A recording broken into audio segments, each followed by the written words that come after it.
I'm Matt Corby, and you are watching Noise 11.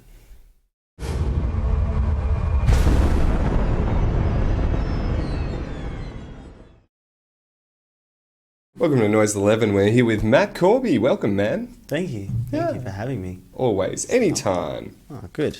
I mean, especially since now I really feel like it's coming together for you, isn't it? Slowly, I guess. You just seem to be in the right place, the place that you should have been in maybe last year or maybe even the year before. You're getting the right kind of attention, the right radio play on stations that dig your music or should have always dug it, but maybe were still fighting off. Blinded by the light. Yeah, possibly. No, I think it was just like the amount of stuff trying to get onto that, like certain stations is ridiculous, so they can't play everyone, you know. It's good, like, you know, this record's a bit stronger than the last one, and like, it's good that like TIJS show me heaps of love, and it's like, it's so nice, you know, and they've been real good. So. And even FBI, you just got I love them. Yeah, and you just got them. nominated. What was it? A next big thing, which kind of sounds funny since you've been doing this for a while. It's all right. It's all good. Like the Middle East got nominated for like, what was their thing at the Arias? It's because like Bree from that like band, breakthrough artist or something. They've been together for 7 years. Yeah, and now they've broken up. Yeah, they're already done. Yeah. But like, it's funny, and like when she told me that, Bree from the band told me that they got nominated for that, I laughed my head off. I thought it was really funny. Oh, well, we can go straight into that. Right, this new EP you've got, Into the Flame, has Bree from the Middle East. Yes, Bree Tranter. On Big Eyes, the last track. Yes. Now, you've also been managing to get some nice friends recently. You've got her on that. You were on Julia Stone's record, Yeah. And on Passenger's record as well. Mm-hmm. Marky. Yeah, how does this happen? I don't know. I guess everyone knows everyone. Eventually, everyone meets everyone, and like, I guess, like, we all do something quite similar, and like, musically, we all have the same ideals musically. So it's lovely to be asked to play on Mikey's record and on Jules's record, and like, they're just good people, you know. Like, it's just, and they're so easygoing about it. Like, I saw Jules asked me at Splendor like last year, and she was just like, you should come and, like, she was just like, oh, you should come and play on the CD I'm making. I'm like, yeah, okay, cool. And like, went there and like spent a couple of hours at her place, and we just did like a tiny little choral bit at the end, and she was like, yeah, cool, so I'm sending it off to New York tomorrow, and the album's coming out. I didn't even know it was like a thing. She didn't really tell me anything about it. And then she like posted me like the CD, and it's such a good record. And you're like, oh, there's me. I was like, hey, I'm on that. Well, the thing about choosing Bree as well for yours, it sounds like you would have had a lot of options. Why Bree? Just the voice suited, or the time? Well, Bree's been a good friend for years, and she's played in the band. She's played in my band for about a year and a bit now. Whenever she can, like whenever she wasn't on tour or whatever. But it's because my old drummer was the original drummer from the Middle East, and so that's how I met all those guys. And they've all kind of migrated to Sydney pretty much, and so I see them all the time. And they're it was kind of like when I was making this record, I was like, do you want to play on it? Like, it'd be cool if you played keys and we can do a song together. And she was down for it. She'll be here. She's playing these shows with me in Melbourne as well. Oh, she's playing 2 shows. She's not playing the second TOF, which is sad, because she's playing for Passenger as well now. Mikey poached her. It's a big love-in. It's ancestral. Exactly. All right, this EP kind of goes a little bit everywhere. Particularly, well, it's just that the Brothers just kind of gets pretty angry. The opening track does get quite angry. Were these the 4 tracks that you just sort of had ready, or were there a bunch of them and you went, no, these 4 fit together very well, and this is it? Well, no, I don't think they actually fit that well together, to be honest. Oh, I think it's a pretty big journey in 4 songs. Yeah, totally. Yeah, it is. It can kind of, it goes from one end of the spectrum to the other, but it's something that, like, this year was a pretty heavy year for me, I think, like, just as far as just me being a human, not musically or anything. I think these are the only 4 songs that I wanted to show anyone, you know. Like, I'd written a fair bit for it, and I didn't know why I was writing this year because I wasn't planning on doing anything, and when it came time to to decide whether or not I wanted to record, these were the only 4 songs that I saw as a logical choice to put on a record, because they just represent this past year and sort of what I've sort of been through in my thought process, and so yeah, I just couldn't justify putting anything else on there. You say that it's been a heavy year personally, but hell, it's been a heavy year professionally. Even when I read somewhere that you said, in April I was kind of thinking that I'd give the game away, I was over music, it was just doing my head in. Yeah. And then I worked out, you went to South by this year, didn't you? Yes, I did. That's in March. Yeah. So right after South by Southwest, you were going, I'm over this music game. Well, yeah, I think I had a bit of a rough trip in London, and I sort of... But you had sold out shows in London. Yeah, but like it's one of those things that like I'm a kind of person that will just spiral down and not see anything good. And I kind of alienated a few people, a few very close friends, and I felt really bad about it. And I'm sort of mending those relationships, trying to but when I got home, I kind of realized that I was being a jerk, and I did realize I was being a jerk. And at the same time, I was like, I think I just need to cool it, and I told Maddie, my manager, I was just like, look, I'm not too keen on doing much this year. I'm gonna go get a job and just not think about anything, which is kind of funny because like I haven't really done anything worth mentioning. But what do you mean you haven't done anything? Well, like, you know what I mean. Like I've just been doing my own thing, and it's kind of just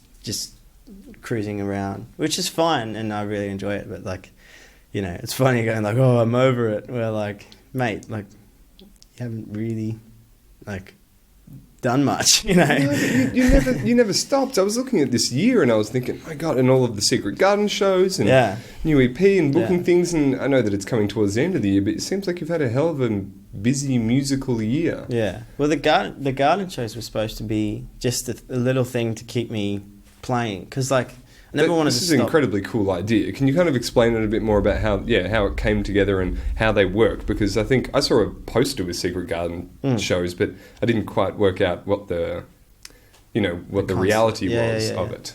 Well, it was one of those things where we were only planned on really doing them in Sydney just to see what happened, because we had no idea how they were going to pan out.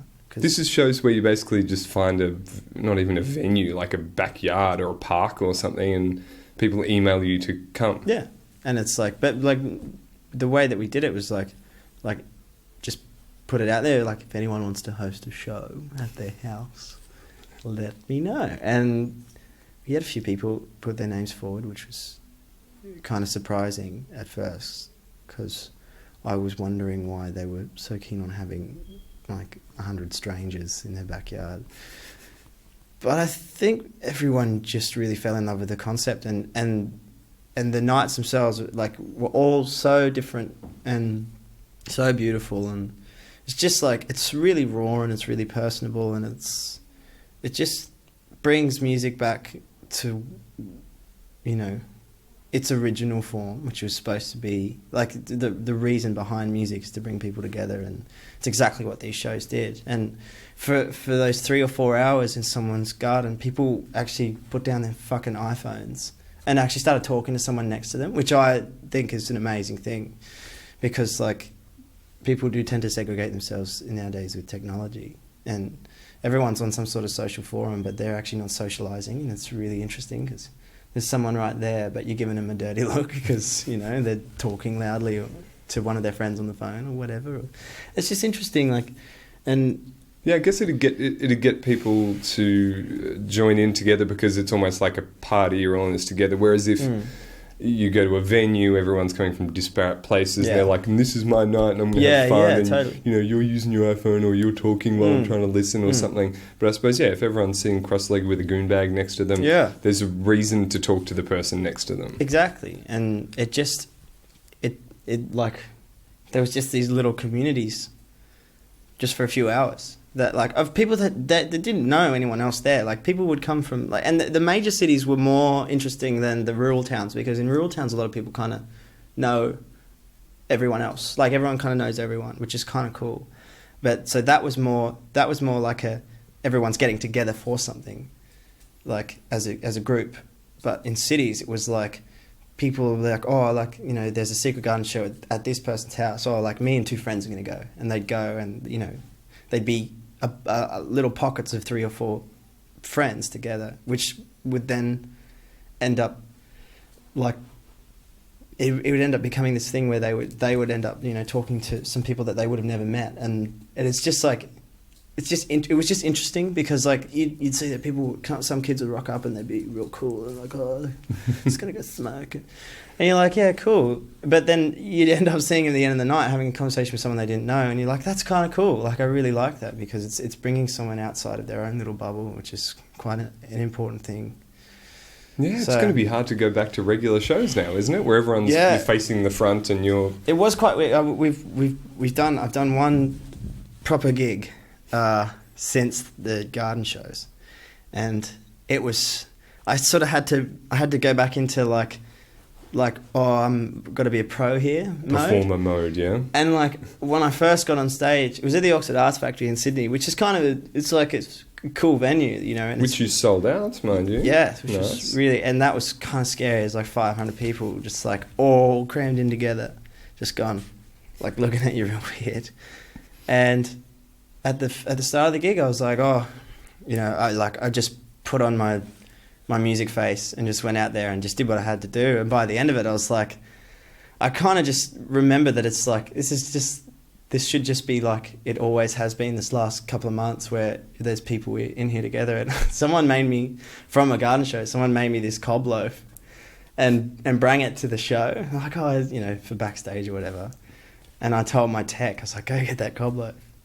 And he went and got it. And I was just on stage with, like, you know, the condiments of a cob loaf, just like putting the dip in it. And I was just like, is anyone hungry? Like, just passed out a cob loaf. And it's it was like Jesus and the fishes and the loaf. But it was like, I just thought it was like, and it was so funny. As soon as I did that, everyone kind of relaxed, and it was really interesting. Like the dynamic just shifted. And from stage, you can see everything. Like you can read a crowd, you know, so easy because you're slightly elevated and you can see what's going on, like in terms of from the front to the back and how people are receiving it. And this is great. It sounds like it's changed.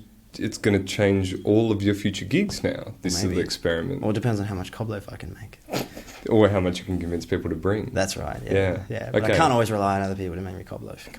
You just jumped on board Feist's Laneway sideshow, yeah? In Adelaide, yes. Wow. Which is amazing. Only in Adelaide? Yeah. Well, she only announced an Adelaide show, and we got on board, and then she kind of had leeway from Laneway to do Sydney and Melbourne. And I don't think we got on the shows, but that's okay because I just kind of want to meet her. I don't even want to play. I just want to shake her hand and tell her how much I want to marry her. So yeah, I think that'll go down well. I think so. Yeah, we'll see.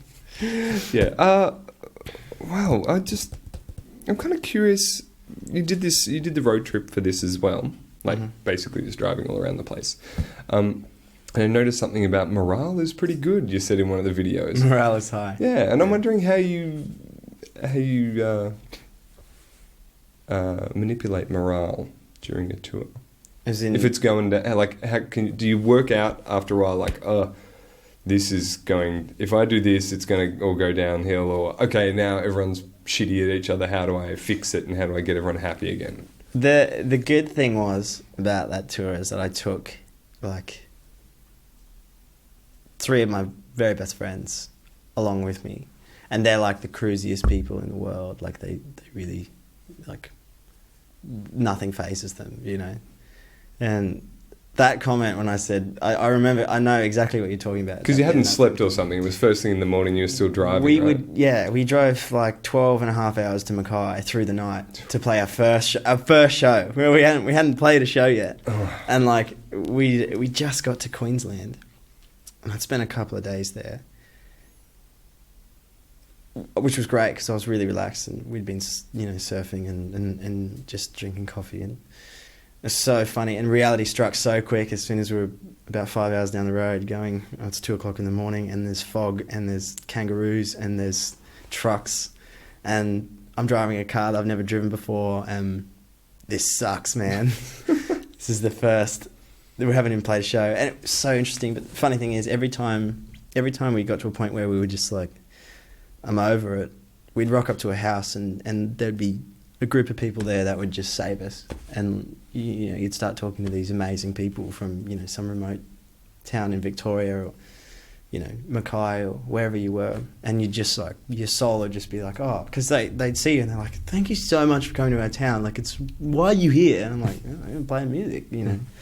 And it was just like, it was such an amazing thing just to get to know these people and get, you got a really, like, I got a really good insight into how much, like, even like 100 kilometres can do to a culture, like an Australian town, like and also how far your music has spread.